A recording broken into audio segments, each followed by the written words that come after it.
Hey, what's going on, subscribers? This is Flaming Profits, back with another brand new video for all of you.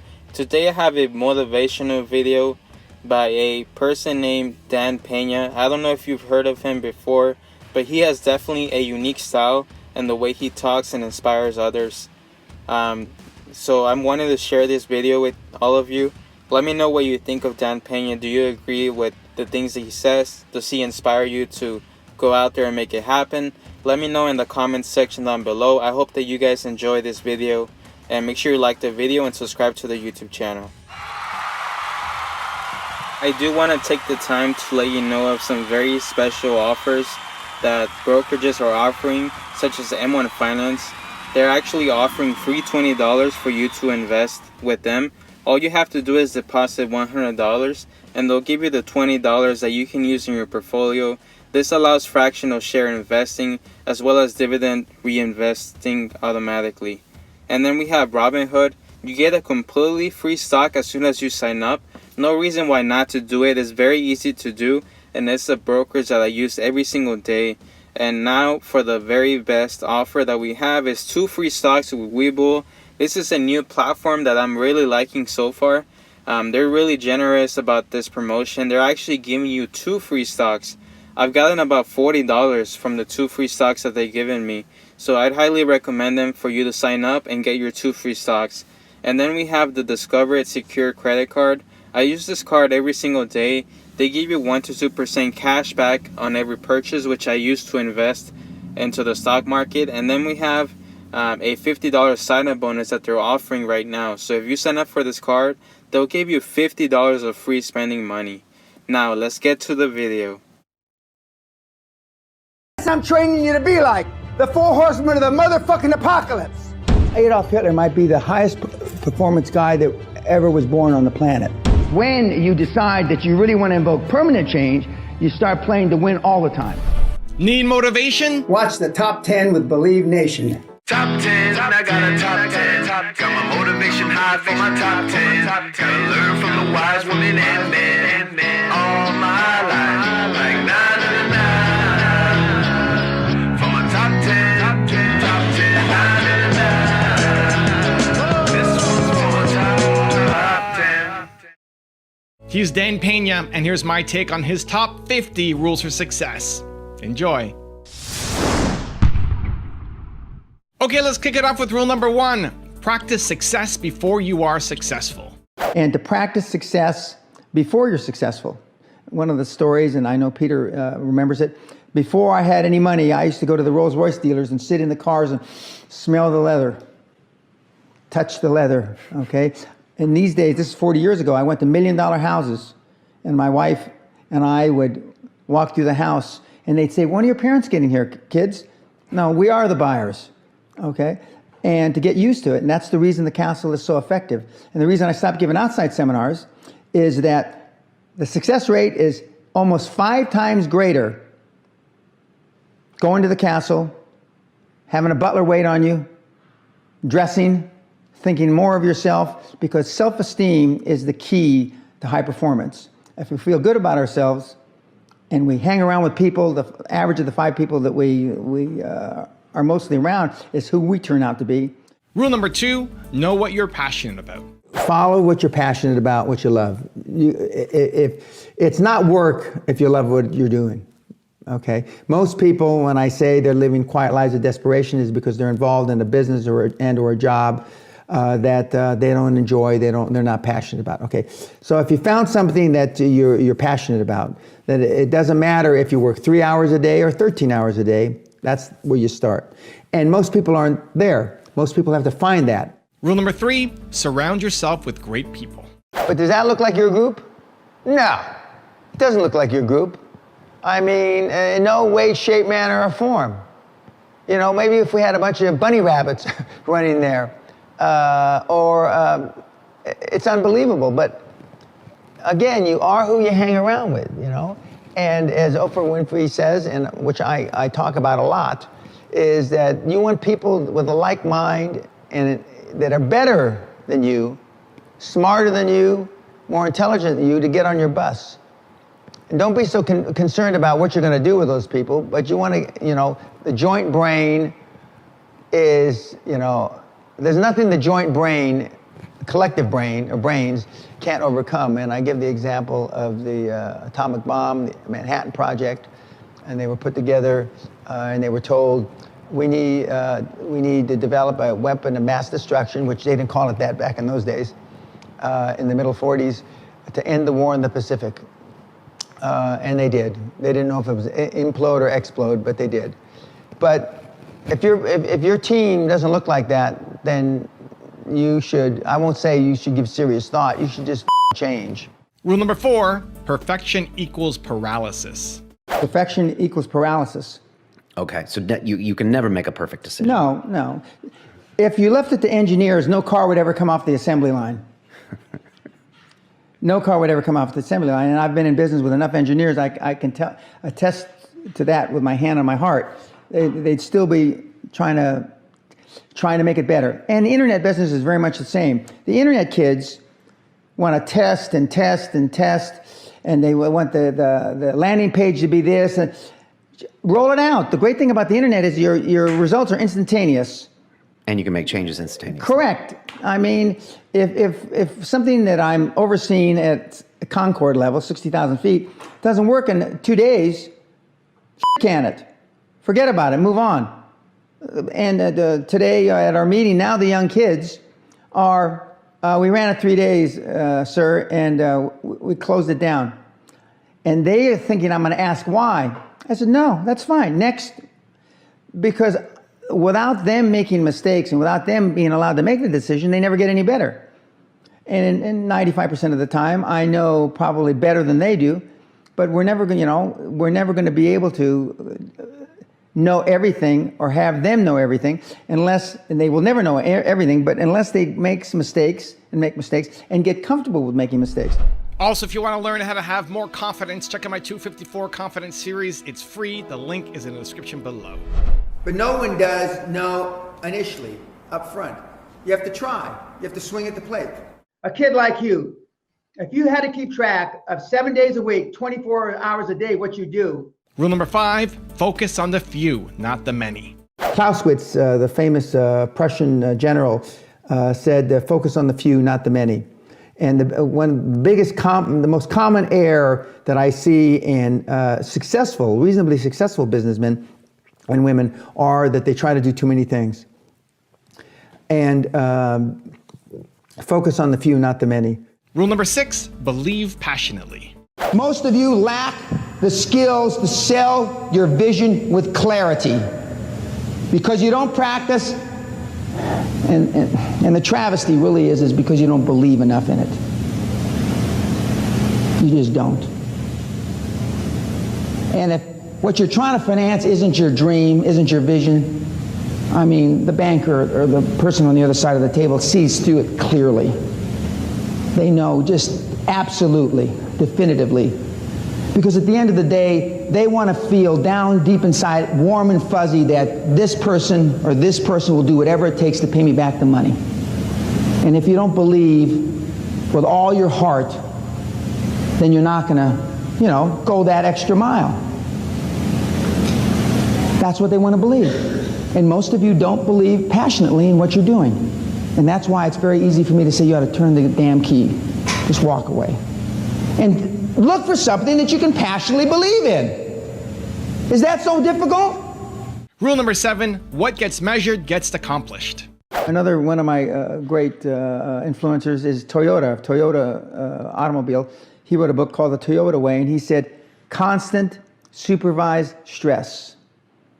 Constant supervised, actually I think he used the word organized stress. What does that mean? It means keep people accountable, right. Just like Peter Sage says. Right. Keep people, what gets measured gets accomplished. And I have signs on most of the business I'm involved in. When you walk in the door, there's a big thing about as big as that painting there. What gets measured gets accomplished. Right. Without measurement, you're just fooling yourself. Rule number 8, just do it. Okay, the question is, do you, the person asking the question, have what it takes to do what Dan did? You never know. But no one does no initially, up front. You have to try. You have to swing at the plate. You have to, take risk. You have to be willing to sacrifice. You have to be willing to make commitment. And just do it. I keep saying that. I mean, it's simplistic. It sounds like I haven't thought the question to it, but that's not the point at all. The point is, after 21 years of coaching and after almost 45 years of doing this myself and being a high-performance person in 6 decades, I realize you just got to do it. Rule number 9, be extremely positive. But I'm high on life. Okay. Okay, and that became popular in the 60s when everybody was doing LSD. Right. Okay, but I'm high on life. I always have been high on life. I've got a lot of energy. I have the same energy I have today as I did 30 years ago. So you're naturally a positive person. I'm 100% positive. Okay. The most contagious thing in the world isn't a positive action, it's a negative thought. A negative thought. And because that can grow geometrically and kill deals, kill even companies for that matter. And so, but I'm extremely positive. Rule number 10, love yourself. And I tell people, one of the things that you need to do, and I'm stealing my thunder, is you need to be more selfish. Me? You, as an individual. Jesus, all right. I'm not being selfish enough. No, nobody is. Okay. Because you can't love somebody or love what you're doing unless you love yourself. And most people, and I've got a whole section on this, when they look in the mirror, Brian, they don't like what they see. I'm bald, I'm too wrinkled, my tits are too small, my tits are too big, my ass is too, I've got, what do you call it when you got acne, I've got this, my shoulders aren't wide enough, but many people don't like what they see when they look in the mirror. So you get them to be more selfish and to like themselves more. Yeah, love, we don't want love. Love. Rule number 11, focus. Warren Buffett and Bill Gates simultaneously said one word: focus. That's it, focus. And in the many years that I was 100% focused, and I created a lot of wealth for myself, I only thought about one thing, and that was it. And I'm not saying that it's easy, because if it were easy, there'd be like a QLA shop on every corner like Starbucks. My market is 700,000 people out of 7 billion. If you want to be me. 700,000 out of 7 billion. I don't know what fraction that is, but it's not a very big one. That's it. There's 700,000 people on the planet that can commit to the focus, the laser beam focus of the Gates, Trumps, Ellisons, etc. If you want to create generational wealth is wealth that you make in 20 to 25 years, because depending on where you Google it, a generation is either 20 to 25 years. We do that, and I've taught, and I did it myself, how to do it in 4 to 7 years. And and virtually throwing everything that you've learned or read out the window. But it's focus, and not that many people can stay focused. In fact, that's an understatement, a gross understatement. Hardly anybody can stay focused. Rule number 12, make some money. Unless we build the right foundation, the house will be wobbly, and it'll be, we got to build the right foundation. And for the most part, most people in this room and most people listening on YouTube have to come to the realization, as sad as it is, that you have pissed, you have urinated heretofore up until this morning, your entire life down a hole. Very simple. That's it. If you want to create massive wealth. If you just want to be a happy, slappy housewife from Dundee, or a happy, slappy bimbo from Toronto, or a happy, slappy guy who goes to the Little League games in Mesa, Arizona, then that's okay.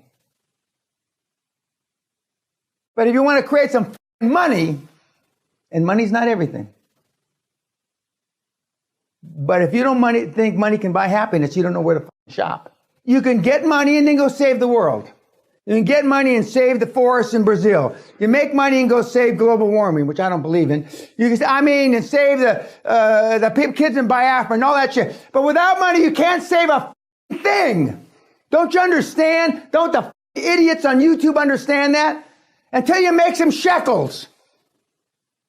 Until you make some coin. You can't help anybody. Because if love got the job done, you wouldn't all be f***ed up. Rule number 13, push through failures.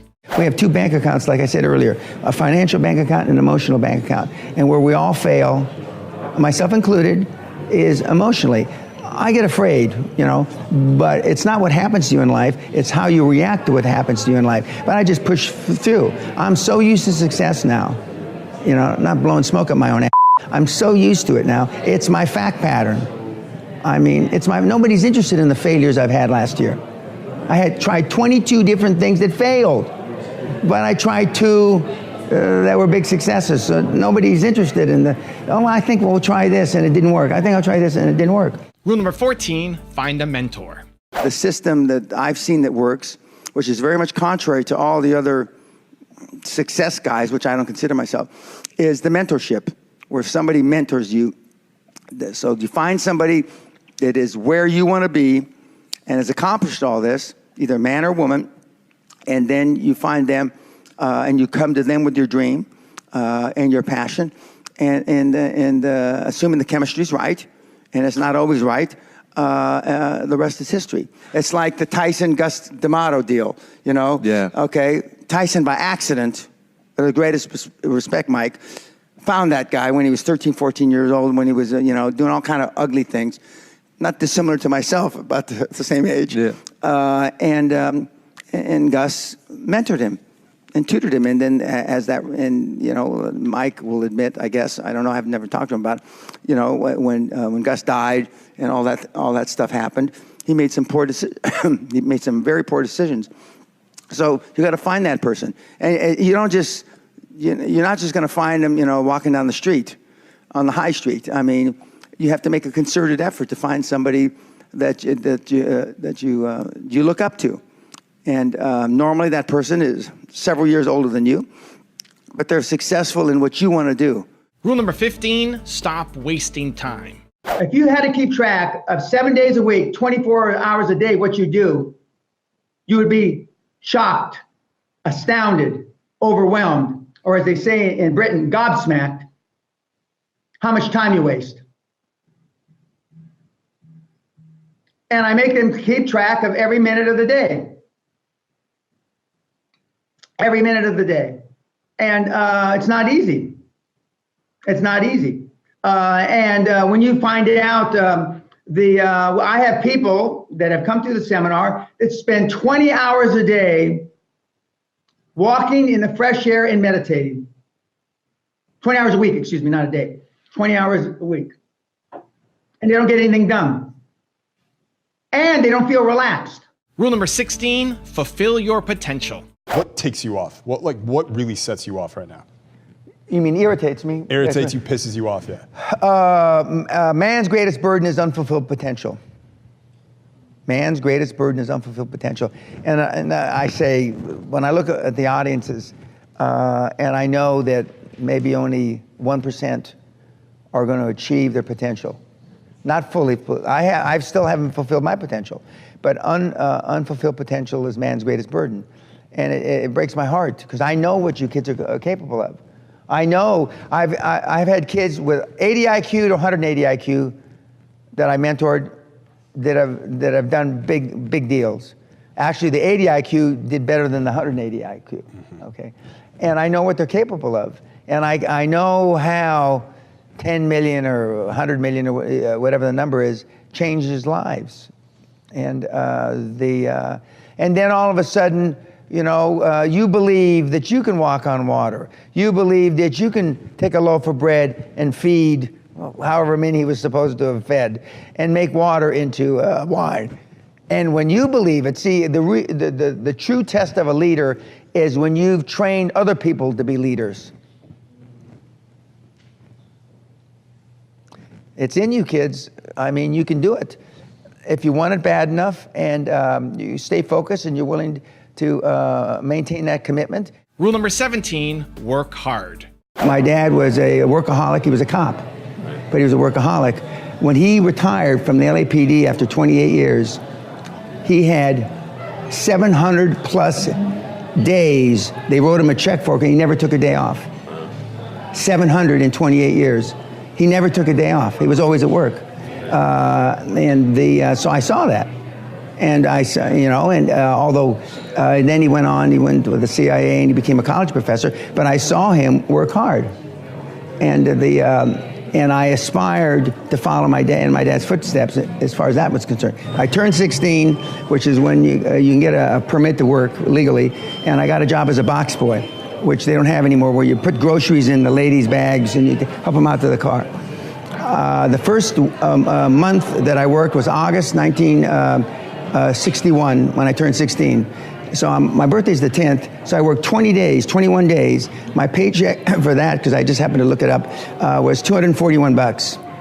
So I worked about 240 hours in 20 days. You got a headache, you don't want to work, I'll take your shift. You want to go to the beach, I'll take your shift, okay? So my first 20 days I worked, I was averaging 10, 12 hours a day when I'm 16 years old. I realized, as Elon Musk recently said, if you work 80 hours a week and another guy works only 40 hours a week, unless something's wrong with you, you're going to get twice as much done. I discovered that. Rule number 18, take action. Prayer is great. Contemplation is great. But if you don't take action, all the rest is wasted. And what the kids today have trouble with, they connote reading a book to taking action. And I'm not saying you shouldn't read, because I've read the classics, I've read Shakespeare and all that stuff. But it's not taking action. Taking action is pulling the trigger, going out and making something happen. And even if you fail. Rule number 19, have high expectations. I'm 15 pounds overweight, my doctor said, and he said, if you wanted to be in perfect health, which everything else is perfect, my health, I'm well, you should lose 15 pounds. And I said, I'd have to give up 3 or 4 martinis and a bottle of wine every night. I'm not willing to do that. I know what it takes, and I know what I'd have to do. I used to run marathons. I ran the Boston Marathon, and I know what it took to train. And I'm not, I don't run like that anymore. I Stairmaster. But we all know how to lose weight. We all know how to get physically fit. We all know how to build our businesses. I can go to the Yellow Pages today and pick out any business that's in this room, and I can find somebody that's beating your brains out. I don't care what you do. And as some of you have heard me say, but I'm going to say it again because it's important. For this example, again, we all have 100 IQ. For some of you, I'm giving you some. For some, I'm taking away some.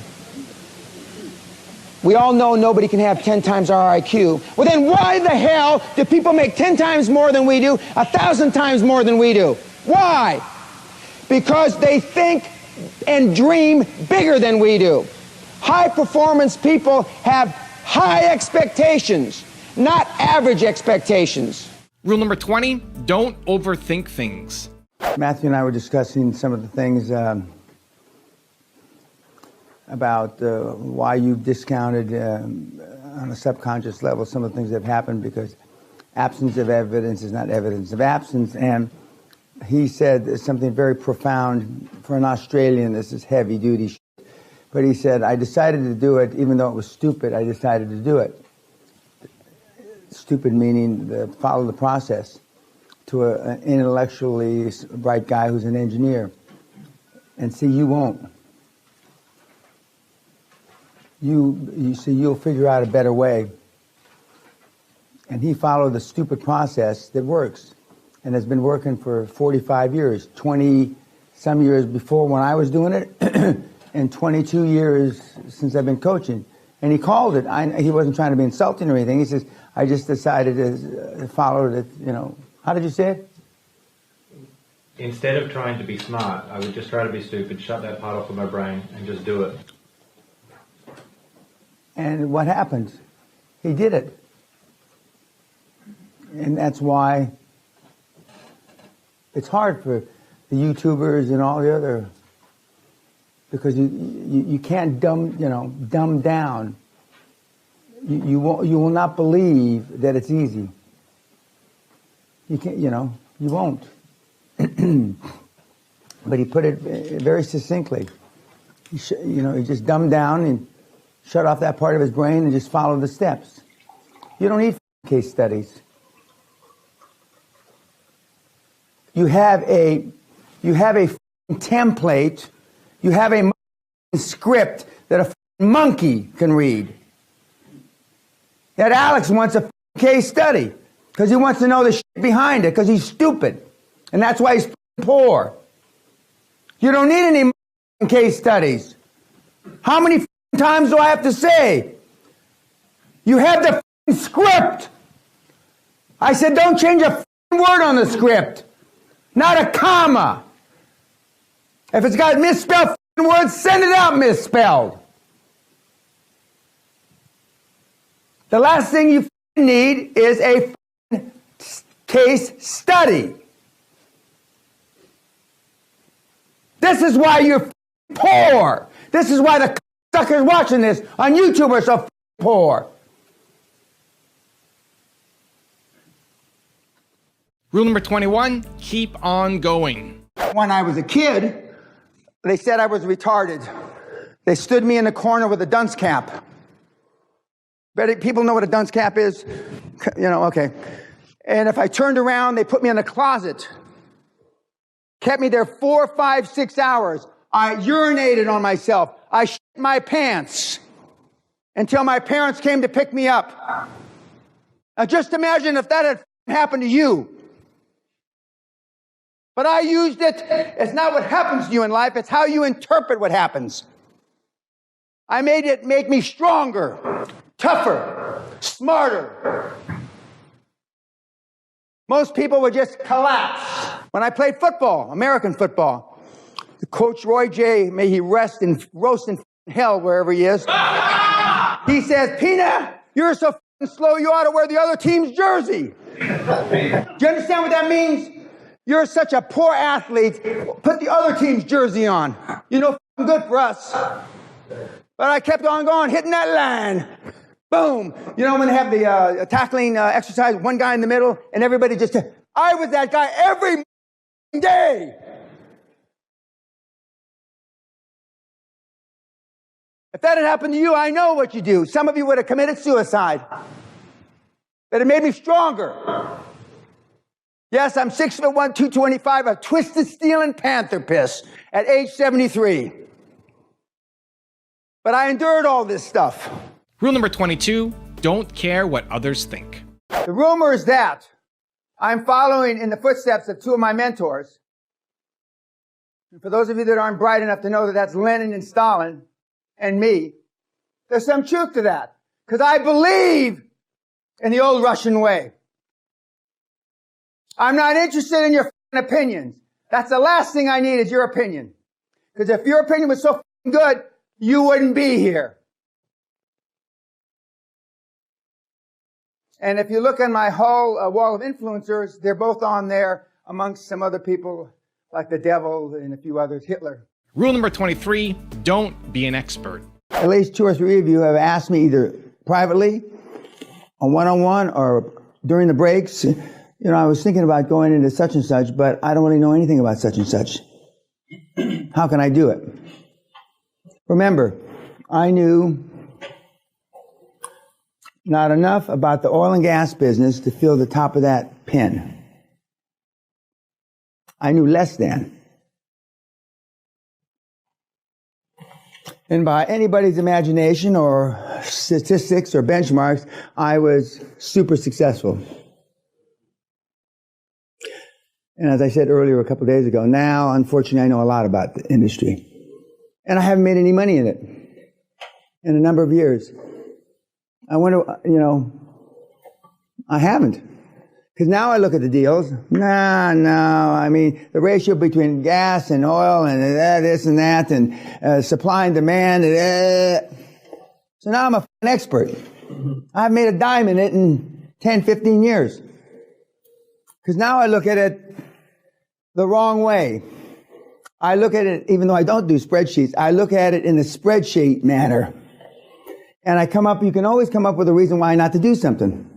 And by God, I've come up with a number of them over the year in oil and gas. Rule number 24, be tough as nails. Mr. Carnegie was a hard bastard. Vanderbilt was a hard bastard. Henry Ford I was a hard bastard. Rockefeller was a hard bastard. Steve Jobs was a ruthless hard bastard. As Apple CEO Cook regularly begins sending emails at 4:30 in the morning on Sunday, he's a hard bastard. Why are all these guys that changed the world got one thing in common? They're tough as nails, ruthless, take no prisoners.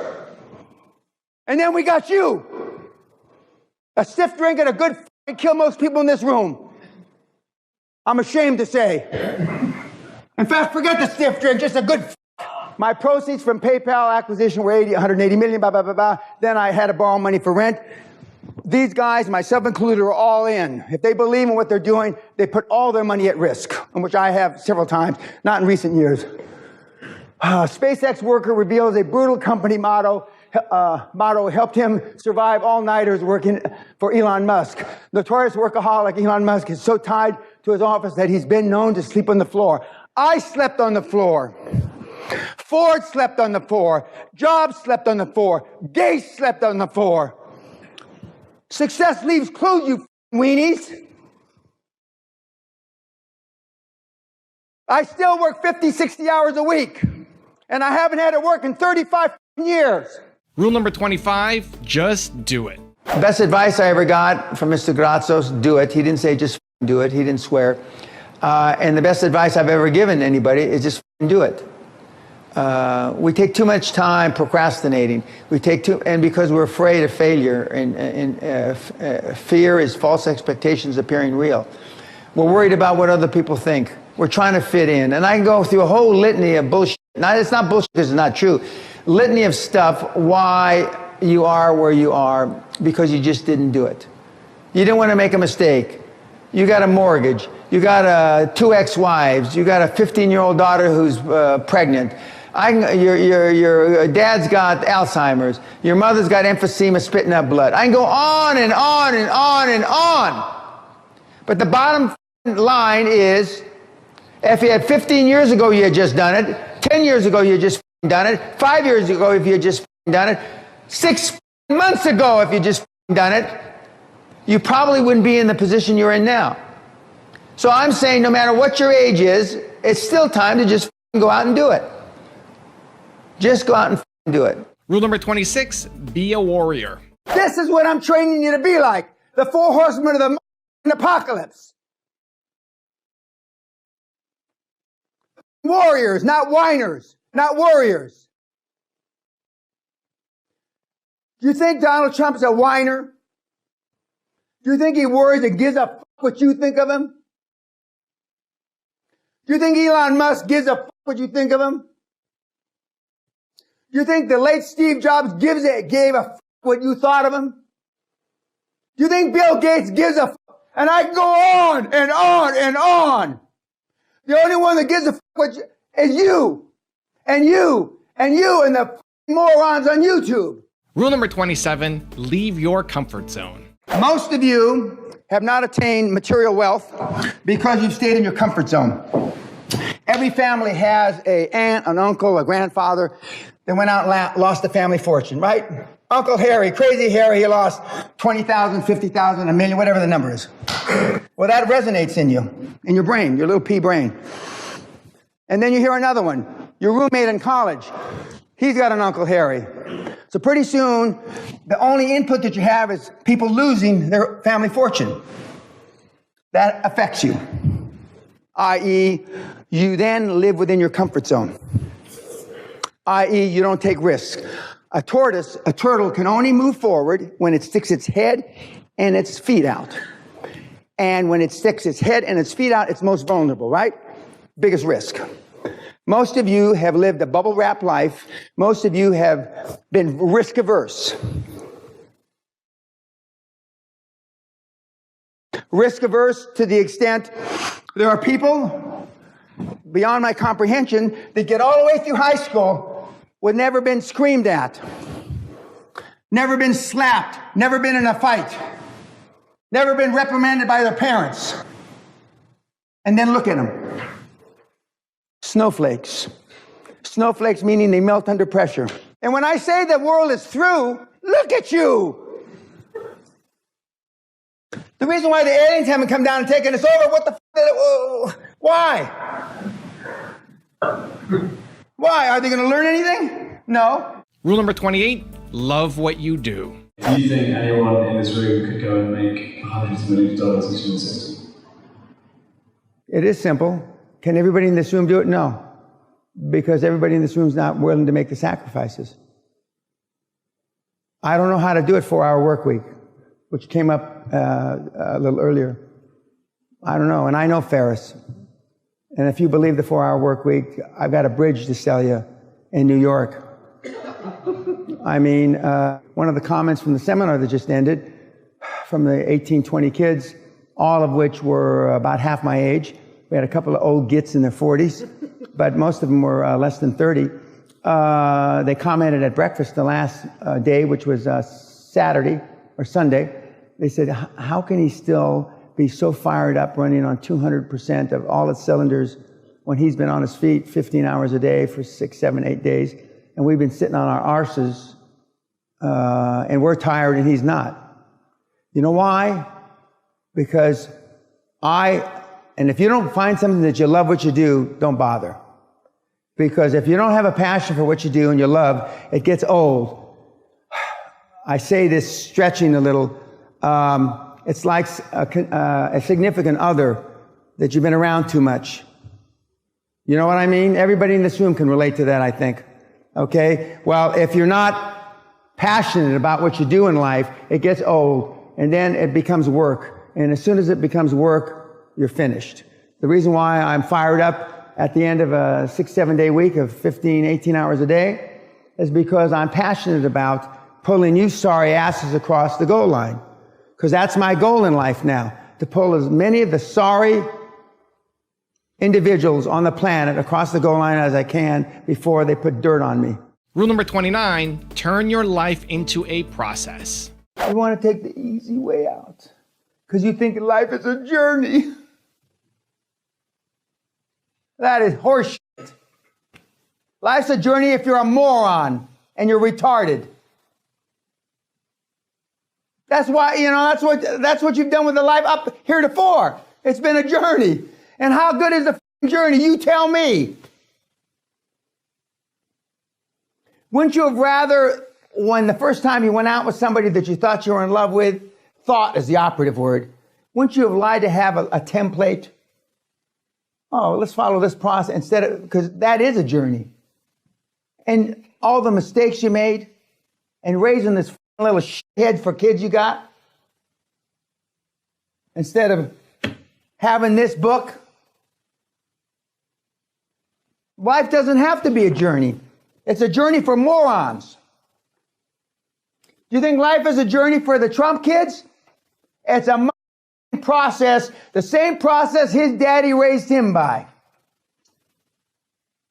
Same for me. Life ain't a journey if you're my kid. It's a goddamn process. So you tell me, if you're results orientated at all, who's better off? The journey or the process? Rule number 30, seize the opportunity. Right now, on November 8th, I announced that when Mr. Trump, whether you love him or hate him, this was the beginning of the greatest transformation of wealth the world has ever seen since World War II. Now, what are you going to tell your kids and your grandkids 25 years from now when they say, gee, Daddy, gee, Grandpa, what were you doing other than having your thumb up your big ass during the greatest transformation of wealth in the history of the world? What were you doing? Oh, nothing. That's what most of you will tell them, your grandchildren and your children. It's never going to get any better than this, kids. This is the, as I said on YouTube, the eye of the perfect storm. This is it. I never thought I'd live to see it again. This is going to make the 80s look like a nursery rhyme, which I praise Allah, praise Buddha, praise God. I participated in slashing and raping everybody in the 80s, legally. This is going to make that look like a nursery rhyme. And what are you going to tell your kids? Oh, I had a spreadsheet. I had to think about it. I had to read another book on M&A, you morons. Rule number 31, surround yourself with greatness. The first method for estimating the intelligence of a ruler is to look at the men he surrounds himself with. Now, if I were going to judge you or you or you by the guys you hang with, the guys you chill with, I think you're a retard. You hang and chill. Bill Gates does not chill. He does not go to the Super Bowl. Steve Jobs didn't hang. Why do you? You hang out with monkeys, a lot of resemblance here. You know, you become a circus. Show me your friends and I'll show you your future. Most of you would be embarrassed to tell me who your 5 closest buddies are. There we go, subscribers. I know that Dan Pena is a little bit hardcore, but the way he explains it is very real and raw, so I really appreciate that coming from him. He's very honest and I really like that. So let me know what you thought of Dan Pena. Is this someone that you look up to that's motivational for you? Let me know in the comments section down below.